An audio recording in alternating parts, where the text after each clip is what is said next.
I'm still an also-ran behind Tucker Carlson, who is the champion of being the sworn enemy of lying, pomposity, smugness, and groupthink. I'm Mel McGinnis with this edition of the Sophie Scholl Monologue.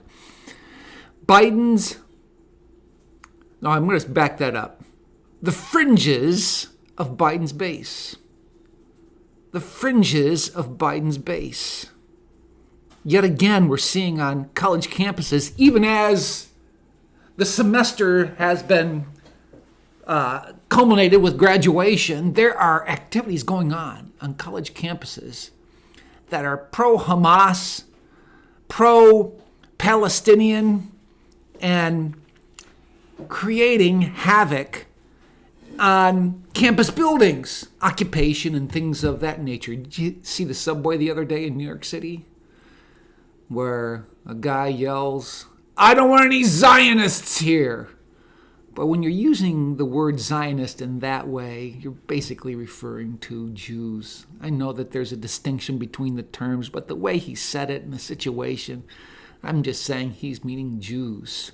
When you think of these students that are on campuses like this and individuals like that, Joe Biden has to be very careful, because those are his fringes at the base. If he offends them, he is going to siphon off votes. They're definitely not at the base of Donald Trump. Those aren't Trump voters saying these kinds of things. These are the voters that Joe Biden needs, which should tell us something. Because beyond the politics, what we see here is an evil that continues to creep into society. An evil that Dennis Prager addressed when he mentioned that very famous quote by Martin Niemöller back in 1945, when he said, first they came for the communists, and they didn't speak up, and I didn't speak up because I wasn't a communist. Then they came for the Jews, and because I wasn't a Jew, I didn't speak up. Then they came for the Catholics, and because I wasn't a Catholic, I didn't speak up. And they came for the Protestants, and by then there was nobody left to speak up. Prager mentioned that, but he said there's a new one that should go out. First, they came for Israel, and we didn't speak up because we weren't Jews. Then they came for Lebanon's Christians, and we didn't speak up because we weren't Maronites.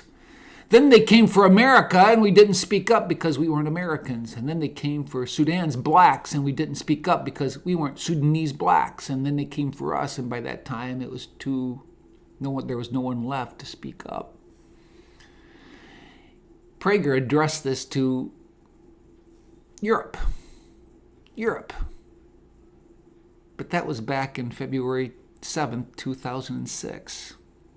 And back then, they were not only shouting death to Israel, but death to America. And here we see those very things being said within our nation's borders, particularly in the college campus scene. And Joe Biden has got to be very careful about what he says in respect to this, because these are his potential voters. Doesn't that send a signal? Shouldn't that issue a warning? I really feel like this political matter goes far deeper than politics. Those politics need to be discussed. But again, what we see here is a cultural clash, and that cultural clash is rooted in what you believe with respect to religion. Because we wouldn't say those things, that is, death to America. We wouldn't say, get out of here, Zionists, if you're a believer in Jesus Christ. Now, you might say those, and it's very consistent to say that if you're a Muslim.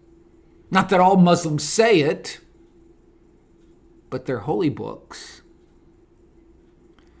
take a very, negative perspective on the Jew and the Christian.